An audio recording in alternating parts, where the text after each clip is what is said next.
Isang client natin na nagbabakasyon galing pa sa US ang pumunta sa atin para magpagupit at masubukan ito. Dahil pupunta siya ng kasalan, kailangan may forma yung kanyang gupit. Gusto niya yung simple lang, pero yung gupit na may dating.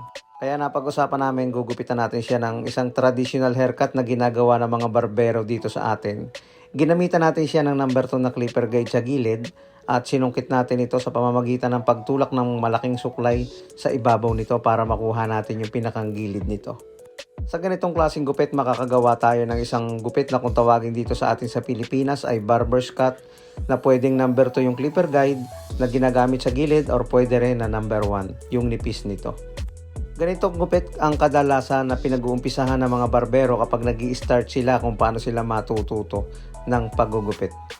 Dahil ito yung malimit na ipinapagupit kahit pa ng mga 80s, 90s ng gupit ng mga barbero dito sa atin sa Pilipinas. Nag-overcome tayo dyan, kinuha natin yung pinakang kanto para hindi magkamero ng kanto.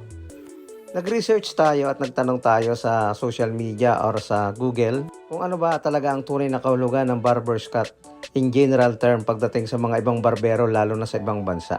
Sasagutin natin mamaya yan, ipapakita ko muna sa inyo kung ano yung next natin ginawa. Ginamitan natin siya ng number 1 na clipper guide sa gilid pagkatapos ng number 2.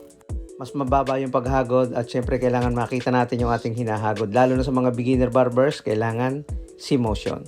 At yun nga, kapag sinabi kasing barber's cut sa ibang bansa, sinasabi nila ito na general term sa all type of haircut. Maaring buzz cut, maaring taper, o maaring mid-fade ito. At iba pang mga katawagan na kung tawagin nila ay barber's cut na ang ibig sabihin sa Tagalog ay gupit ng isang barbero. Pero kapag dito sa atin, pag sinabing barber's cut, ito yung kinalalabasan or ganito yung posibilidad na gawin ng isang barbero.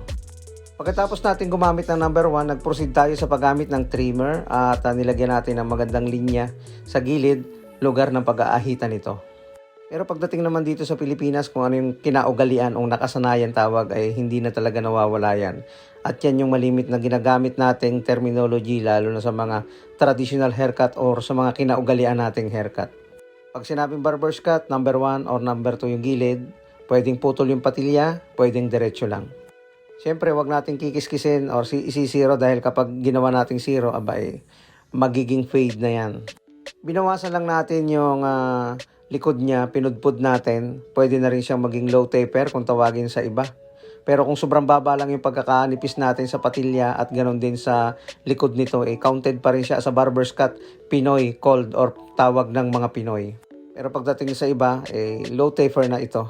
Pero pagdating dito sa atin, pwede pa rin siyang tawagin barber's cut dahil sobrang baba lang ng pagkakanipis or kiniskis lang natin yung parting ibaba. Lalo na sa may parting likod nito. Ayun, okay na. Gupit pang forma, disente, simple at pwede mong gamitin kahit saan ikaw pumunta. Pwedeng sa kasalan, pwedeng sa party. Okay na ito. Ganito ang literal na gupit Pinoy, naka one side. Ayun. Maraming salamat po sa pagbisita. Lalo na siguro kung mako-cover yung white hair. Okay na.